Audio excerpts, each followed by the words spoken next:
Welcome back, everybody, for another deep dive. This time, we're going to try to wrap our heads around the subconscious mind. Got this really cool YouTube video you sent over, and, well, kind of makes you wonder, if we're really the ones making our choices. Yeah, this video goes deep on that. Takes you on this journey to uncover these hidden forces, the ones that might be messing with our thoughts and our feelings, and even like those big decisions we make in life. Okay, so let's dive in. We've all heard of the conscious mind, right? The part of us that's like thinking things through, making decisions, all that. But this video is saying there's way more going on under the surface. Right. It's like it's introducing this idea of the subconscious mind as this powerful operating system, that's running in the background. And get this, it could be influencing like 95% of all the stuff our minds are doing. It's like, imagine a hidden supercomputer, right? Just crunching data and shaping how we act without us even knowing. 95%. That's huge. I mean, if that's really true, what does that even mean for free will? That's the big question, right? Mm-hmm. And we'll definitely get to that. But first, let's think about where all this subconscious programming is coming from. The video is really focused on those early years, childhood, from like birth to 7 years old. Yeah. So it's like a make or break time. So like those super important first years when we're figuring out language and all that, how the world works and everything. Exactly. The video highlights this thing. They call it the theta wave state, right? So apparently that's where our brains are at mostly during that time. Makes them like super receptive to anything and everything around them. It's almost like, I don't know, the subconscious is this sponge just soaking it all up, good or bad. Okay, yeah, that makes sense. Kids are little copycats, always watching, taking it all in. But how does that turn into subconscious programming? Like, how does that stuff stick? Well, the video breaks it down into three main sources, right? So first, there's family or caregivers. Their words, actions, even their own beliefs. It all becomes the base, the foundation for how we see ourselves and the world. Like, think about it. Constant encouragement, that might lead to like a good feeling about yourself, good self-worth. But if it's a lot of criticism, well, maybe you start believing you're not good enough. So it's like, even if we don't remember those early messages, word for word, they're still down there in the subconscious shaping thing. Totally. And it's not just our immediate family either, right? The video talks about these cultural and societal norms, the bigger picture. Think about it. Media, school, even your friends. They all send messages about what success is, what beauty is, relationships, you name it. We're soaking all that up, often without even realizing it. It's like we're downloading this cultural operating system right on top of the one we got from family, huh? No wonder it can be so hard to change certain patterns, later in life. Spot on. It's layered, right?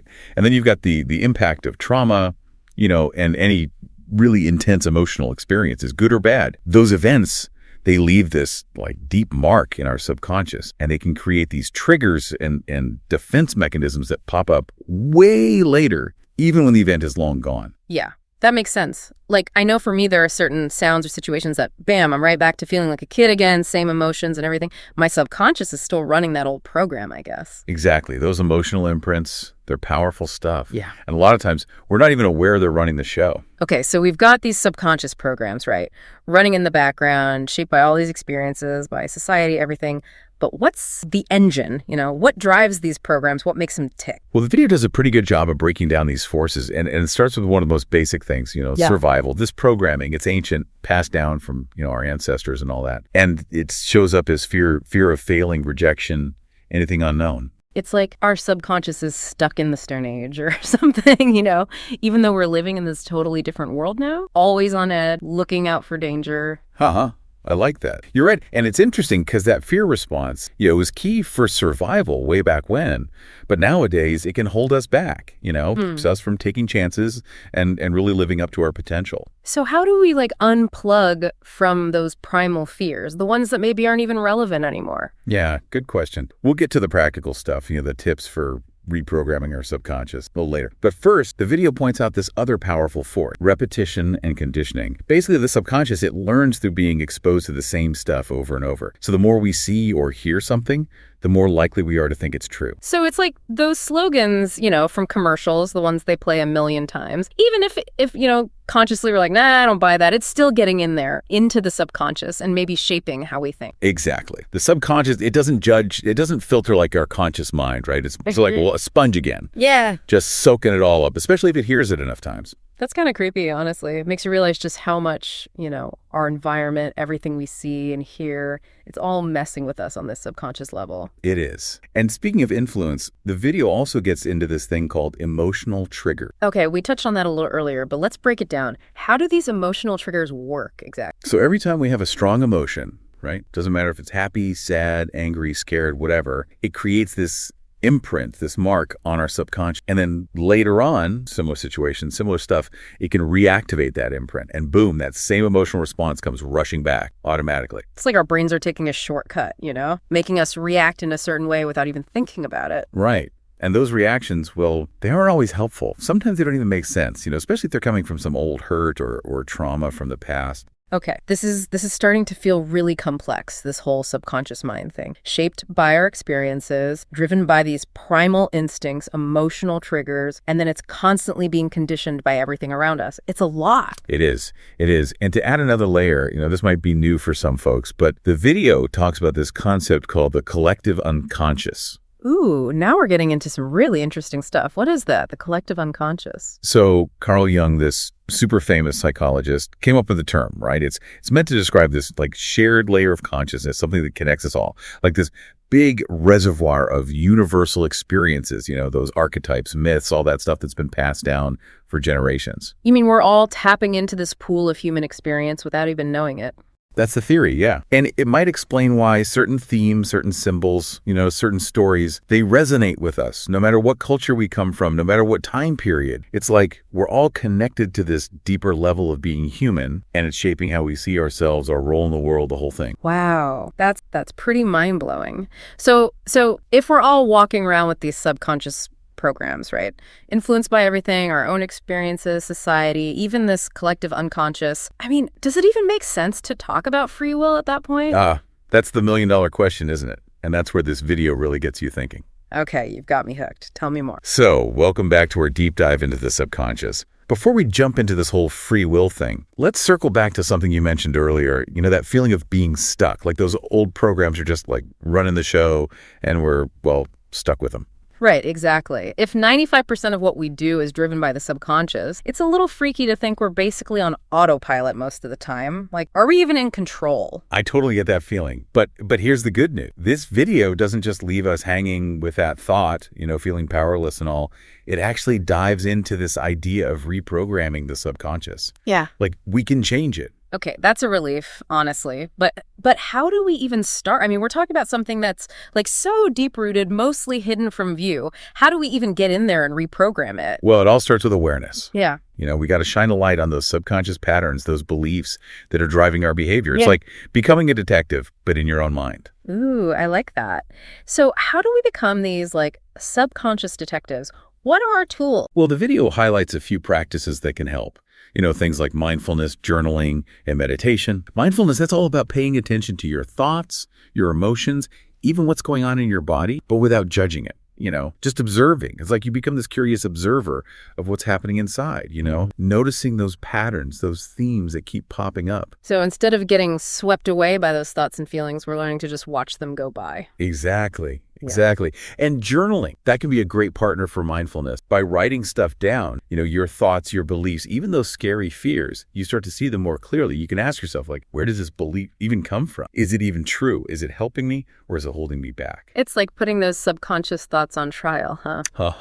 I like that. And then there's meditation. That's all about quieting that constant chatter in our minds, the conscious stuff. And when we do that, it can help us tap into those deeper layers, the subconscious, those hidden beliefs and patterns. They can start to surface. Okay, so let's say we've done our detective work, right? We've uncovered some of those sneaky subconscious patterns. What's next? What do we do? So once we're aware of those limiting beliefs, those ones that are holding us back, we got to challenge them. We got to ask ourselves, are they even true? Remember, a lot of this stuff, it was formed when we were kids, and what was true then might not be true now at all. But those old beliefs, they might still be running the show. That's a good point. It's like we're using these outdated maps, right? They don't match the territory anymore, but we're still trying to navigate. Exactly.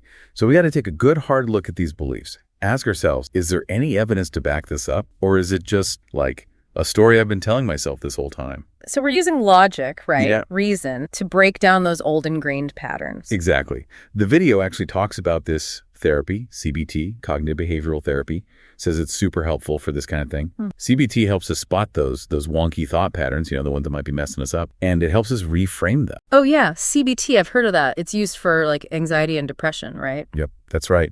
And a big part of how CBT works is this idea that, our thoughts, they affect our feelings, which then affects how we act. So if we can change our thoughts, well, we can change everything. Makes. So we've got mindfulness, journaling, meditation, and CBT. All these tools for like bringing those subconscious patterns into the light and then, questioning them, seeing if they're even real. What's next in this whole reprogram process? So once we've started to loosen the grip of those old beliefs, the next step is to rewire our subconscious with new ones, positive ones, And the key here, repetition, repetition, repetition. Right. If the subconscious learns by repetition, then we can use that same power to like overwrite those old patterns with new ones. You got it. The video highlights a few techniques that can help, like affirmations, visualization, and habit formation. Okay, let's break those down a little. Starting with affirmations, what are those exactly and how do they work? So affirmations, they're these positive statements that we repeat to ourselves. You can say them out loud or just think them, doesn't matter. They're simple, like I am capable, I am worthy, stuff like that. And the idea is that by repeating those phrases, over and over, we start to reprogram our subconscious. It starts to believe. So even if we don't buy it at first, even if we don't fully believe those statements, the act of repeating them can start to shift things over time. That's the idea. And it's not just some new agey thing either, Yeah. It's actually backed by neuroscience. When we do those affirmations, we're actually creating new pathways in our brain. We're strengthening those connections that are linked to those positive beliefs. Okay, so repetition is key here. What about visualization? How does that work? Visualization, that's all about creating these vivid pictures in your mind, of what you want, the reality you want to create. It's like daydreaming, but with a purpose. And the cool thing is the subconscious, it can't tell the difference between something that's actually happening and something we're just vividly imagining. So if we can see it, really see it in our mind, our subconscious starts to think it's possible, starts to believe it. Exactly. And by visualizing those outcomes, the things we want over and over, it's like we're sending these powerful messages to our subconscious, preparing the way for those things to actually happen in our lives. I'm starting to see how all these pieces fit together. We're using awareness, logic, repetition, all of it to break down those old beliefs, the ones that aren't serving us, and then we're replacing them with new ones, powerful ones. You got it. And the video really emphasizes the importance of habits too, in this whole reprogramming process. When we consciously create new positive habits, we're basically rewiring our brain. We're replacing those old automatic behaviors with ones that will hopefully help us out a little more. So instead of our subconscious calling the shots, we're stepping in, taking control, and choosing actions that line up with our goals, with what we really value. Exactly. That shift from unconscious to conscious action, that's a huge part of reprogramming the subconscious. It's how we take back our power. It sounds like all of these techniques, affirmations, visualization, habits it all takes, like dedication, commitment. It's not a quick fix. It's about putting in the work, retraining our brains over time. You're absolutely right. Reprogramming the subconscious, it's a journey, not a sprint. It takes patience and kindness towards ourselves along the way. We're talking about undoing years, maybe even decades of programming here. So it's going to take time and effort. That makes sense. It's like learning a new language or a new skill, right? You don't become fluent overnight. It takes practice sticking with it, even when it gets tough. Totally. And it's also about addressing those deeper wounds, the emotional ones, the ones that might be fueling those negative patterns in the first. You're talking about those traumas, those emotional imprints we discussed earlier, the ones that can trigger those automatic reactions and keep us stuck. Yes, exactly. Sometimes, we got to dig deeper, heal those old wounds to really break free. It's about acknowledging those tough experiences, understanding how they affected us, and then choosing to move on, but in a stronger, more empowered way.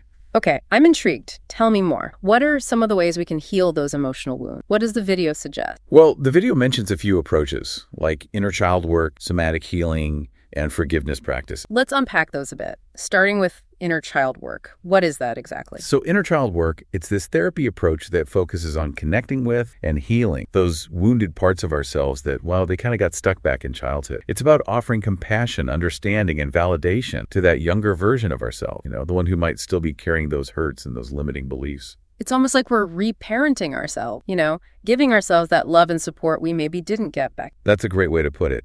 And a lot of times just acknowledging those past hurts, validating them, that can be incredibly healing in itself. What about somatic? How's that? Somatic healing, those techniques are all about releasing trauma and emotional blocks, but the focus is on the body. You know? It recognizes that trauma, it's not just something we think about, it's something we feel, in our bodies. So instead of just talking about our problems, we're learning to tune into our bodies and release those trapped emotions. You got it. And there are all sorts of somatic healing techniques out there, things like breath work, yoga, body-focused therapy. They all aim to help us reconnect with our bodies and, let go of those physical ways that trauma and emotional pain can get stuck. It seems like both inner child work and somatic healing, they're both about creating more space, more wholeness within ourselves. That's a beautiful way to put it.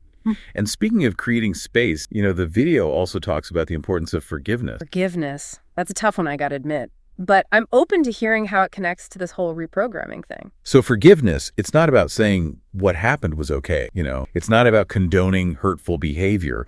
It's more about letting go of that energetic hold that past hurts can have on it, It's about freeing ourselves from that burden of resentment, that anger. So it's not about the other person, it's about finding peace for ourselves. Exactly. Holding on to anger and resentment, it just keeps us trapped in those old patterns, in that pain. Forgiveness, it lets us let go of the past and move forward, but with a lighter heart. That makes a lot of sense. So we've got these techniques for healing those emotional wounds, inner child work, somatic healing, forgiveness. What's next on this reprogramming journey? So we've been talking about some pretty heavy stuff, childhood programming, trauma, even that collective unconscious thing. But this video, it keeps coming back to this idea that we can actually reprogram our subconscious minds, for real. It's empowering, but also, a little intimidating.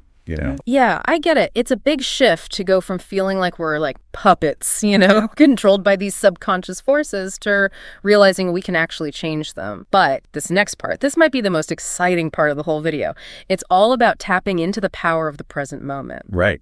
Okay, that sounds a lot more doable than rewiring our entire childhood. How does focusing on the present help us reprogram the subconscious? Well, think about it. The subconscious, it's often stuck in the past, replaying old memories, those old fears. And it can get caught up in the future too, all those worries about what might happen. But the present moment, that's where we can actually find some freedom. I think I see where you're going with this. By focusing on right now, we're basically stepping out of that loop, the one that's full of regrets about the past and anxieties about the future. Exactly. The video talks about mindfulness and gratitude. How cultivating those can be super powerful for shifting our focus to the present moment. It's all about appreciating what is rather than dwelling on what was or what might be. Okay, so mindfulness, that's about paying attention to what's happening right now without judging it. We talked about that earlier, as a way to become aware of those subconscious patterns. But where does gratitude fit? Gratitude, it helps us change our perspective. We go from focusing on what we lack to focusing on what we have. When we think about what we're grateful for, we're actually rewiring our brains, We start noticing and appreciating all the good stuff in our lives, even the small stuff. It sounds like both mindfulness and gratitude, they're like practices that can help us break free from those subconscious patterns that keep us stuck in negativity and fear. Exactly. And the video suggests that these practices can be really effective, for rewiring our subconscious minds, for more happiness, resilience, even well-being, all that good stuff. This is all starting to come together now. It's like we're creating this roadmap, this guide for taking back control of our minds and our lives, one step at a time, one conscious choice at a time. I love that analogy. And get this, the video takes it even further. It explores this idea of accessing the subconscious directly. Okay, now you've really got my attention. How do we do that? Access the subconscious directly? Is that even possible? The video mentions a few techniques, things like hypnotherapy, dream work, and even psychedelic therapy. Oh, okay. Those are some powerful tools.